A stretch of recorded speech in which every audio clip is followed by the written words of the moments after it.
See this? Looks like I've been punched in the face. Haven't. Not that exciting, I'm afraid. I was eating lasagna, garlic bread, and I took this big bite out of this garlic bread, and I bit my lip so hard that's what did that. I bit my lip so hard that I had to go to the doctor because I thought I needed stitches, and the doctor was like, "You bit your lip that much? Really?" I'm like, "Yeah," and she's like, "Mm-hmm." So now I probably have a note in my file that Matt abused me or something like that, which he actually didn't, but that would be quite funny. Or at least I think that would be quite funny. I don't think he thinks that would be that funny, but whatever. All right, so still working through this tab. Found out where to post a question. Charlotte. 36, did slow recovery, or so I thought. Out of 2 years, I wrote down which months I did actual recovery, and it was 7 or 8 months, which ain't too shabby. The rest of the time I was kidding myself, which I only realized recently. I currently live in China as a teacher, and during the summer was traveling, Thailand, etc.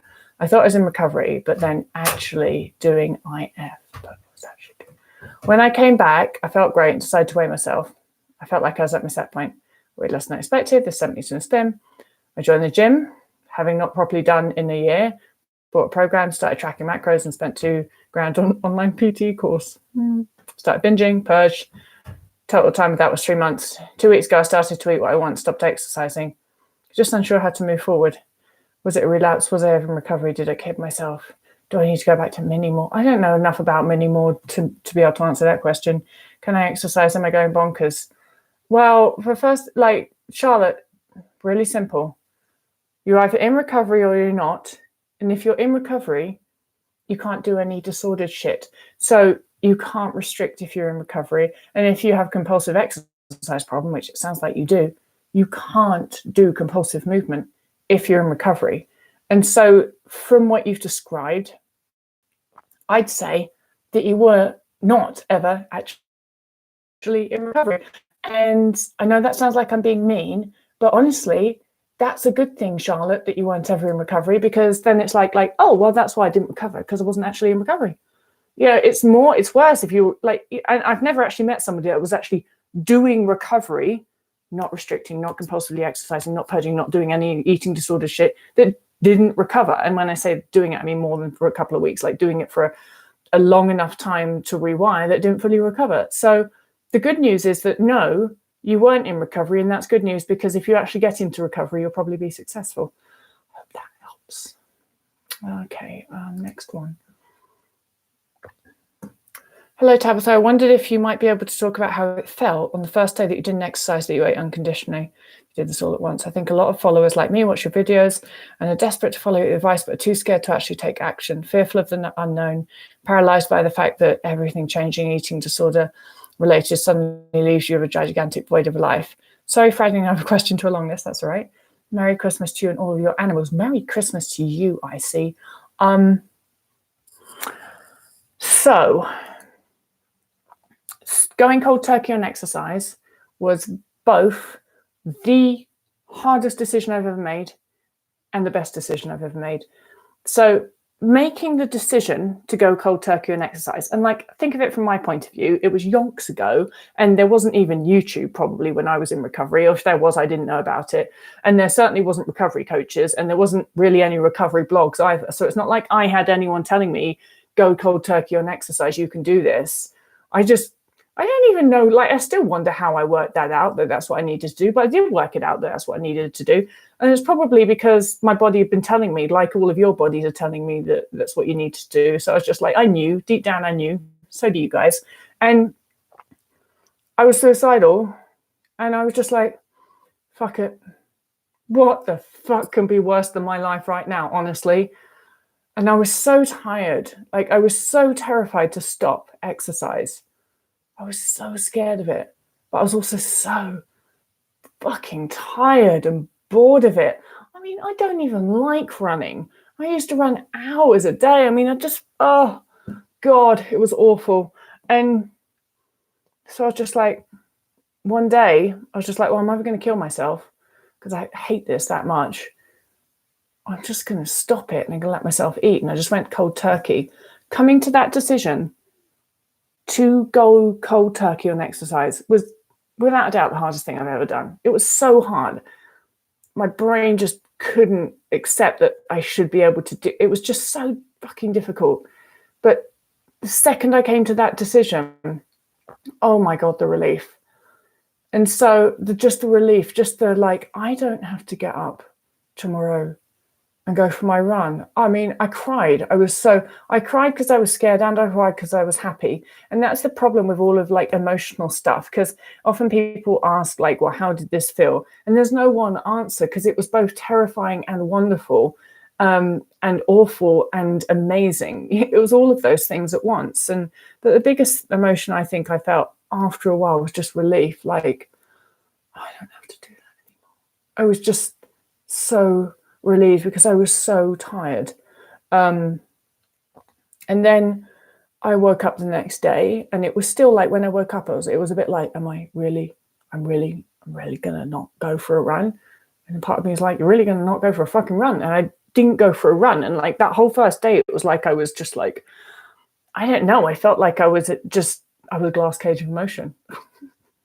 Just kidding. But no, it just felt like, I didn't know, like something was going to shatter. It just felt so fragile, but I was doing it. It was just amazing. I was just like, I was doing it, but I was scared it was going to break at any second and I'd have to go running. But I didn't go running that day, and I just ate and didn't do very much. And the relief was just incredible. But then the fear was always there as well. And then I just somehow worked out, you know what? I can either choose to allow myself to be like, oh God, I've got to go running and this is awful, and allow it to be like that. Or I can just enjoy it, and I can relax, and I can enjoy that relief and the reality that I never have to go running again.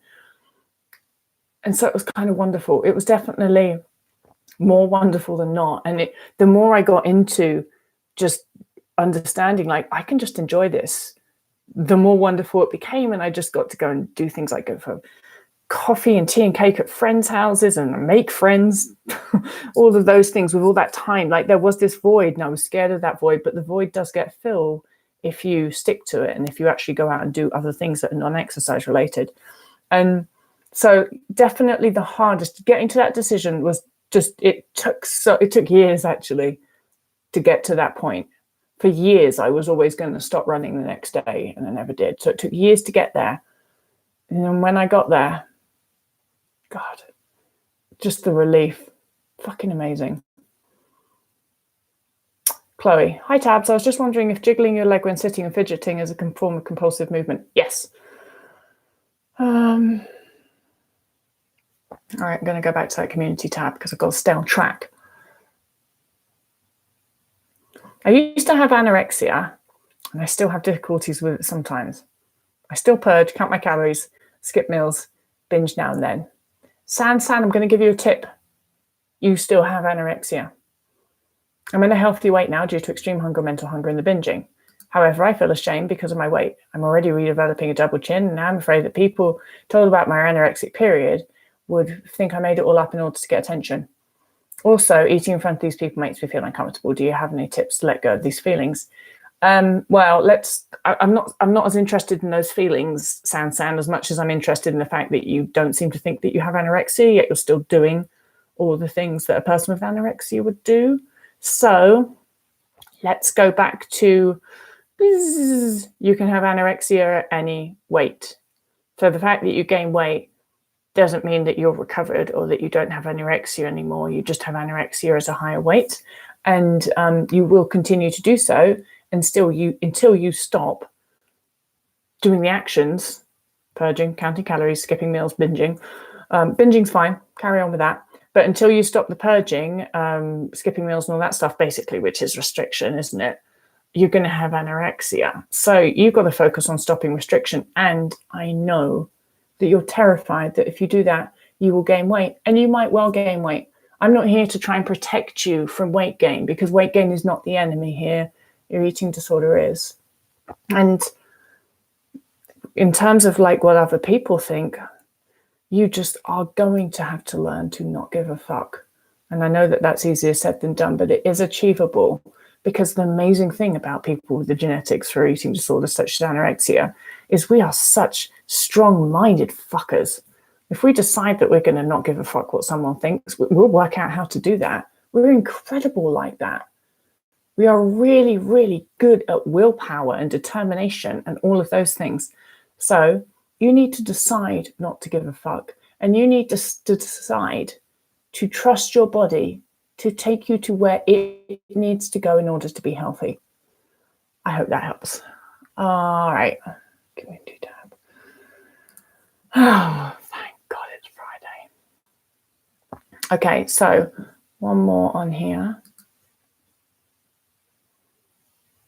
When I listen to you, my eating disorder manipulates your words like underweight, malnourished, mental hunger. I always justify the eating disorders by manipulating the words, and it makes me feel like I don't deserve to recover. The world constantly encourages my disease behavior, and I lean on the eating disorder despite complete misery.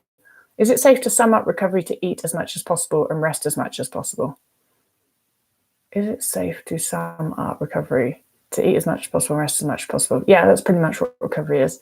I don't want to leave room in my brain to manipulate. I feel like fighting the eating disorder by doing the opposite of what it says, but I have to stop letting my mind toss me around like this. Eat a lot more, rest a lot more with a lie in my head, defying the eating disorder voice thoughts. Well, it sounds like a recipe for success. I don't like it that your eating disorder manipulates my words. What the fuck? Anyway, my eating disorder would have manipulated my words as well, so don't worry about it. I won't take it too personally. Don't let it, though. Jeez, fucking rude. Manipulating my words. What I'm saying is if you want to fully recover, eat as much as possible and rest as much as possible. And when I say as possible, I actually mean as possible, not like as much as possible and still make your eating disorder happy, because that's not really as much as possible, is it? That's much. That's like a little bit more maybe, but not really the whole way, and still a whole load of restriction. So don't manipulate that as possible. That really actually means as possible. So it's a bit like, because people with eating disorders, if you say do this as much as possible, most things apart from eating, they'll actually do it like really as much as possible. Take that literally and be like, I'm going to do this as much as possible, like a psycho. And I want you to do that with eating.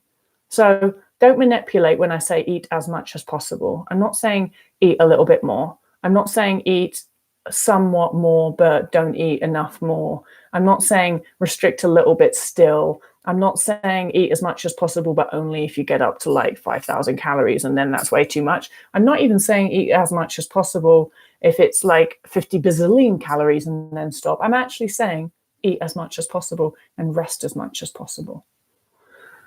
I hope your eating disorder doesn't manipulate that, but that is actually up to you to not let it. All right. Happy Friday, guys. Thank God it's Friday. Probably won't be on that much next week because I'm just going to be doing other stuff. Probably not very much at all. I'm probably just going to be watching a lot of films, doing a lot of snuggling and going to other people's houses to eat food. So happy Friday, happy Christmas. Maybe Happy New Year. I will be back. I'll see you again soon. You might see me next week. I don't know. I just can't plan anymore. But I hope you have a great time. And just make it the best Christmas yet. Okay? Just don't have an eating disorder next week. You really can do that. All right. Just love. Bye.